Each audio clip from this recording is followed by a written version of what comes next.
Hello दोस्तों, technical Amer YouTube channel में आपका स्वागत है। आज की इस वीडियो में हम रैम्पेज ट्रेनर का मोड इंस्टॉल करने वाले हैं। वीडियो पसंद आएगी तो लाइक करें। चलो इस वीडियो को स्टार्ट करते हैं। डिस्क्रिप्शन में लिंक दिया हुआ है, वहां से आप डायरेक्ट डाउनलोड कर सकते हो। डाउनलोड करने के बाद आपको ऐसा दिखाई देगा। इसको एक्सट्रैक्ट कीजिए। एक्सट्रैक्ट करने के बाद एक फोल्डर आएगा, इसको पिन कीजिए। ओपन करने के बाद GTFI मेन फोल्डर को पिन कीजिए।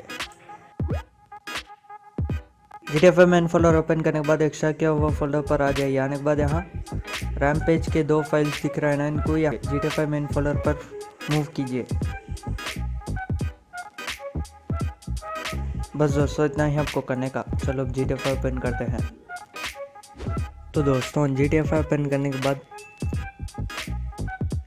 रैम्पेज ट्रेनर को ओपन करने के लिए F4 पर प्रेस कीजिए। तो दोस्तों आप देख सकते हो रैम्पेज ट्रेनर आ चुका है।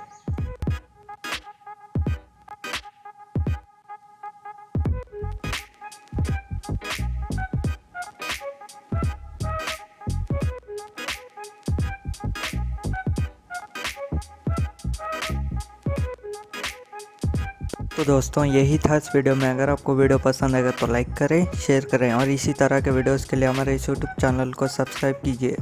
Thanks for watching.